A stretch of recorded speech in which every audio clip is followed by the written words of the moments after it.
Welcome back, everyone. Today we're doing a deep dive into high performance, and I'm so excited to be talking about this You too. because I know you brought some fascinating excerpts from the book, The Power of Full Engagement. By Jim Loehr and Tony Schwartz. Yes, and we're going to be uncovering some really powerful strategies from it. All inspired by those incredible elite athletes. Exactly. So if you're ready to trade in that old time management mindset for something way more effective, let's get started. Sounds good to me.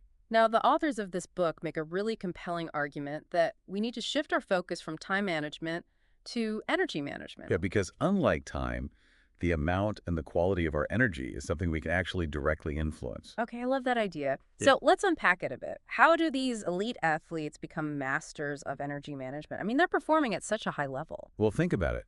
They dedicate about 90% of their time to training, Wow. meticulously refining their physical, emotional, and even mental states to perform at their peak for that critical 10% of the time. So they're really focused on that small window of performance, but they're putting in the work behind the scenes. Absolutely. And they have these highly specific routines for everything: sleep, nutrition, mental focus, even emotional regulation. It's all part of the plan. Which is fascinating because, as the book points out, most of us face performance demands that actually dwarf those of professional athletes. Yeah. I mean, we're juggling work, family, relationships, maybe even a side hustle or two. It's like running a marathon every single day. No wonder we're all so exhausted. Exactly. And that's precisely where that burnout creeps in, right? We're operating under this outdated model of being always on, this constant linear grind. It's not sustainable. Not at all. So the power of full engagement proposes a more rhythmic approach. Think strategic sprints rather than those never-ending marathons.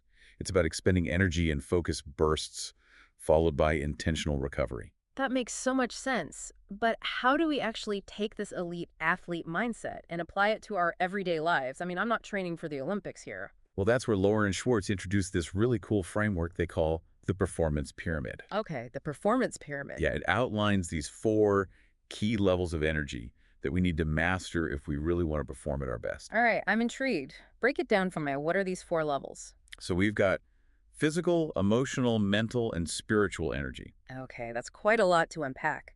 Let's start with the foundation, physical energy. What does it mean to fuel like a champion? Well, first of all, the book says to ditch those quick fix energy sources. Sugary cereals, bagels, and juice.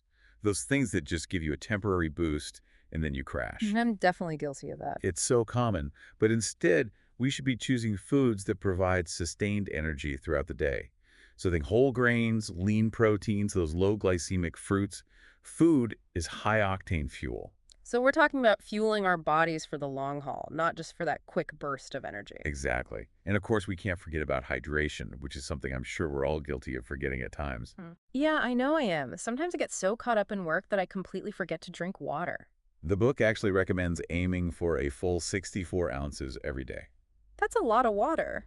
But I guess it makes sense. Our bodies need it to function properly. Absolutely. And then there's sleep. You Not know, just the quantity of sleep, but the quality too. I I feel like I never get enough sleep. Yeah, most of us need 7 to 8 hours of really restful sleep to be performing at our peak. So early to bed and early to rise. But what about exercise? I try to stay active. I'm a runner, actually, but I tend to stick to long, steady state runs. Is that the best way to manage my energy? Well, actually, the book suggests incorporating interval training. Think Mhm. sprints, short bursts of intense effort, followed by periods of recovery. Interesting. So it's not just about building endurance, it's about training your body to recover more efficiently. Precisely. It's more efficient, and it teaches your body how to bounce back faster, which ultimately increases your overall energy capacity. Okay, I'm going to have to try that. I think you'll be surprised at how much it can boost your energy levels. And don't forget about the simplest and most accessible energy booster of all: breathing. Oh, right. Breathing. We all do it, but we don't always do it consciously. Exactly. But that conscious deep breathing can do wonders for recharging your physical energy levels throughout the day. Okay, so we've covered fueling our bodies like elite athletes. Now, let's move up the pyramid to the emotional level. Positive emotions are a big part of this, right? Absolutely. The authors argue that positive emotions like enjoyment, challenge, a sense of opportunity, they actually act as high-performance fuel. They energize us and propel us forward. So we're not just talking about feeling good, we're talking about using those positive emotions to achieve our goals. Exactly. And on the flip side, While negative emotions can sometimes be useful, they become major energy drainers when they're excessive or prolonged. Okay, so it's not about suppressing or denying negative emotions, but rather about managing them effectively and cultivating more of those positive, energizing feelings. But how do we actually do that? Well, the book suggests thinking of our emotional energy as a muscle that needs regular training. We need to build our self-confidence, our self-control, our social skills, and our empathy. And just like with physical training, it's about pushing our limits, but also making sure we build in adequate recovery. So we need to challenge ourselves emotionally, but we also need to give ourselves time to rest and recharge. Exactly. It's all about balance. You know what this reminds me of? That case study in the book about the tennis legends McEnroe and Connors. Oh yeah, McEnroe, known for his temper tantrums, had a much shorter career than Connors, who was generally more positive and upbeat. It really highlights how managing emotional energy can impact long-term success. It's a powerful example of how our emotional state can either fuel us or deplete us. Absolutely. And it's not just about career longevity. It's about our overall well-being and fulfillment in life. All right, so we've talked about physical energy. We've talked about emotional energy. Let's tackle the third level of the pyramid mental energy. Okay, bring it on. I think we can all relate to feeling mentally drained after a long day of work or intense focus. The book emphasizes the importance of focus, but maintaining that focus can be so hard. You're telling me. The authors highlight three key mental muscles that we need to strengthen. Okay, what are they? The ability to concentrate deeply, the flexibility to shift between broad and narrow focus, and the capacity to cultivate a sense of realistic optimism. So it's not just about laser focus all the time. It's about knowing when to zoom in, when to zoom out, and how to stay positive and motivated even when faced with challenges. But I have a feeling there's a catch here, right? There is, and that's that thinking itself burns energy. Oh no, that's not what I wanted to hear. So what do we do? Well, just like with our physical and emotional energy, we need to make sure we're building in enough mental recovery time. It makes sense. And that's where things get really interesting, because the book asks this thought-provoking question: where do you get your best ideas? That's a good question. Probably not while I'm staring at my computer screen for hours on end, right? You got it. The answers usually involve activities that give our conscious analytical mind a break. Things like taking a walk in nature, listening to music, daydreaming. These are the spaces where creativity flourishes. It's giving our brains permission to wander and make those unexpected connections. Exactly. And they actually have this great case study in the book about a burnt-out advertising executive who rediscovered his creativity through, wait for it, yoga and ping pong. Yoga and ping pong, that seems pretty counterintuitive. Right. But it makes sense when you think about it. It highlights the power of novelty and playfulness in rejuvenating our mental energy. Sometimes stepping away from the problem is the best way to find a solution. Exactly. All right, so we've covered physical, emotional, and mental energy. Are you ready to tackle the final level of the pyramid? Bring it on. I'm ready for the grand finale. Okay, so this is perhaps the most intriguing level: spiritual energy. Spiritual energy. Now, that's a term we don't hear every day, especially in the context of high performance. So, what does that even mean? Yeah, the book makes it very clear that they're not talking about religion here. It's more about connecting to a purpose that's bigger than ourselves, aligning our actions with our values, and living with a sense of integrity. So, it's about finding meaning and purpose in what we do rather than just going through the motions. Exactly. It's about tapping into a deeper source of motivation that fuels and sustains our efforts. Okay, I see where this is going. It's about feeling connected to something larger than ourselves, something that gives us a sense of meaning and purpose, and that can be incredibly energizing. You got it. In fact, the book shares this really inspiring case study about a financial executive who is feeling completely disillusioned with his work. Oh, I think I remember this one. He ends up finding renewed purpose by coaching kids basketball. Yes. Yeah. It wasn't about the money or the prestige for him anymore. It was about making a positive impact on those kids' lives. And in doing so, he rediscovered his own passion and energy. That's such a powerful example of how aligning our actions with our values can lead to greater engagement and fulfillment. Absolutely. And it's not just about feeling good either. The book points out that when we live in alignment with our values, it naturally leads to the expression of certain virtues, like courage, kindness, and perseverance. Those virtues, in turn, further energize us and create this amazing positive feedback loop. Exactly. It's all connected. Wow, this performance pyramid is really starting to take shape. But I have to admit, I'm feeling a little overwhelmed. It's a lot to think about. All this talk of peak performance is making me feel like I need to overhaul my entire life. I hear you. It can definitely feel a bit daunting to try and tackle all of this at once. Yeah, where do I even start? Well, that's where this concept of rituals comes in. Ah, rituals. Okay, that sounds more manageable. Tell me more. So rituals, they're basically these consciously acquired behaviors that over time become so ingrained they're practically automatic. Like putting on your seatbelt when you get in the car. Yeah, exactly.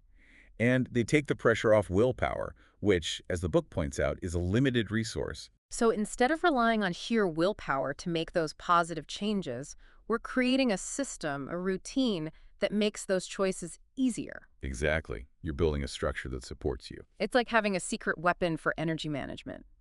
I like that. And the book has a fantastic case study, as you know, about tennis legend Ivan Lendl, known for his insanely meticulous routines for everything. Mm. His diet, his mental focus. Didn't he even have a specific ritual for how he tied his shoelaces before every match? He did.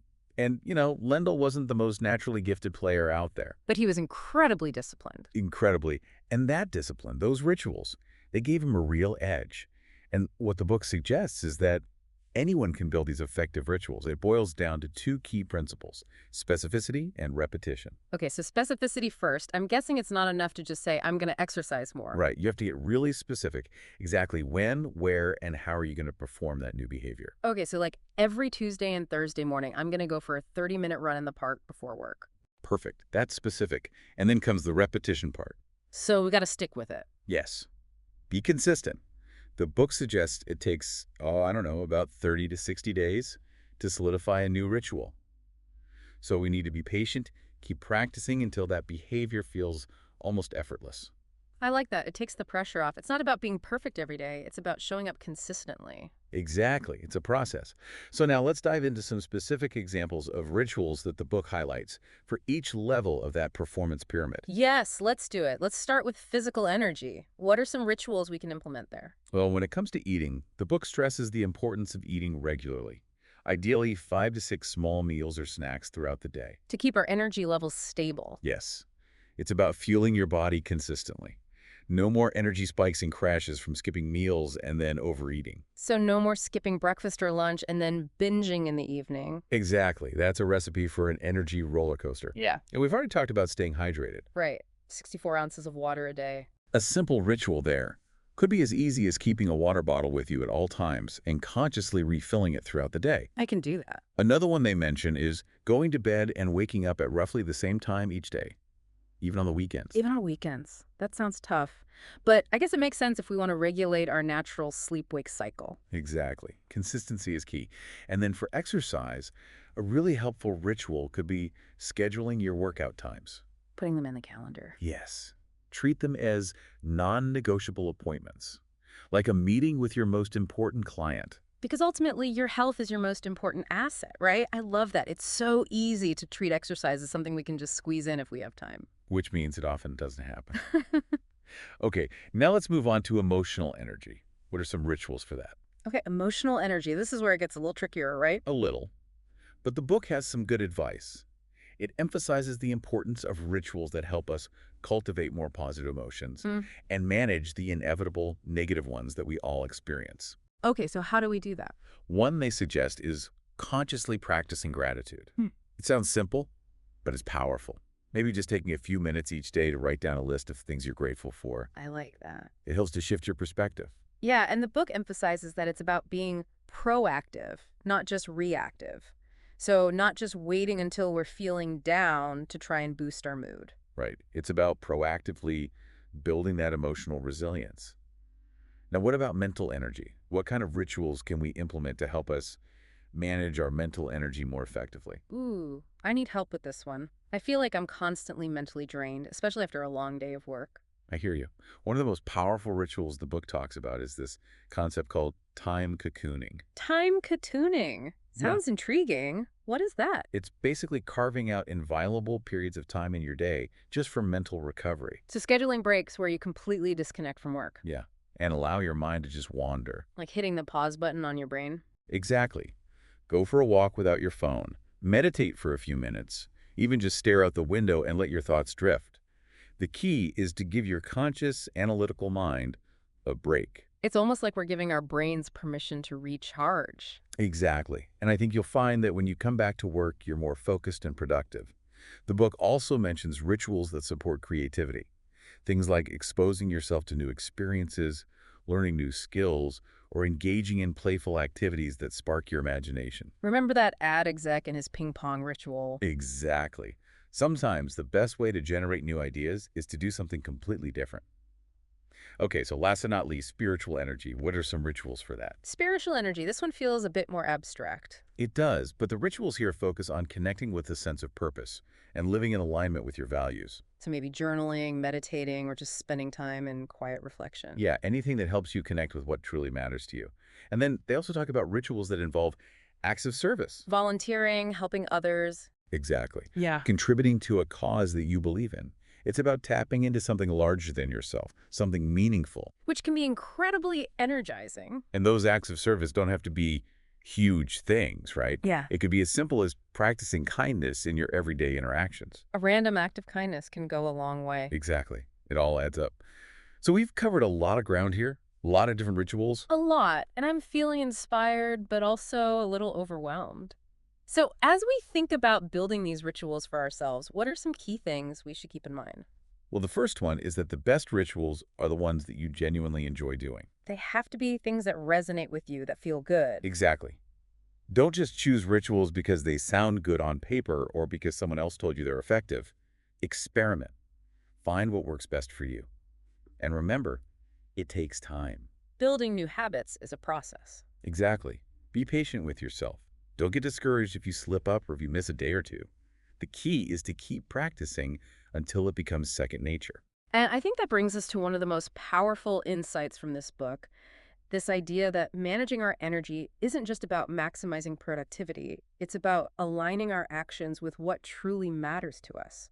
It's about living a more intentional life, a life that's aligned with our values and our purpose. It's about making choices that fuel us rather than drain us. Exactly. And you know, this book, it really encourages us to ask ourselves those tough questions. Like, are we truly investing our energy in the things that matter most? Are we prioritizing those activities, those relationships that genuinely bring us joy and fulfillment? Or are we just kind of going through the motions, letting our energy slip away on things that leave us feeling depleted and uninspired? It's easy to get caught up in the hustle and bustle of daily life and lose sight of what's truly important. It is. So as we wrap up this deep dive into the power of full engagement, I'm curious to hear what has resonated most with you from this book.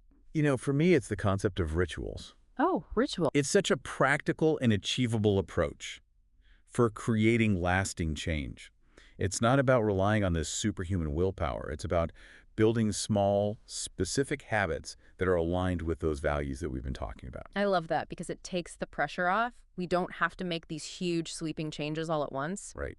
Small steps, consistency, that's what it's all about. It's like creating a system for success. I like that. A system for success. It's almost like we're setting ourselves up to make those energy-enhancing choices automatically day after day. Right. It's like building a positive feedback loop where those small, consistent actions lead to bigger changes over time. And you know what else is encouraging?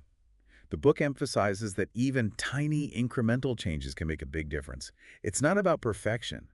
It's about showing up consistently and making those conscious choices that move us in the right direction. So true. And I think that's a great note to end on. We've talked a lot about energy today. And as we leave our listeners to contemplate all of these powerful ideas from the power of full engagement, I want to challenge everyone with a call to action.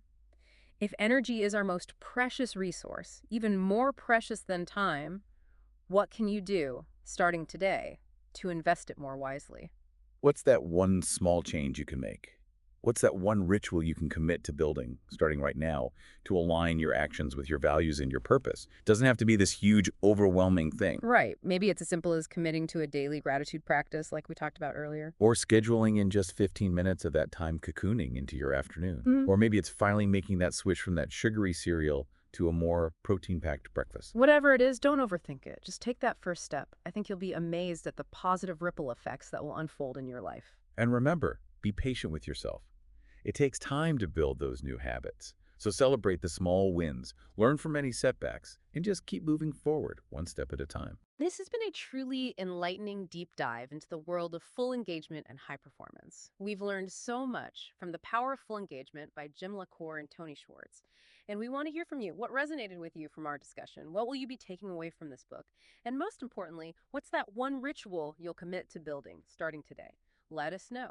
Until next time, keep those energy levels high and those actions aligned with what truly matters most to you.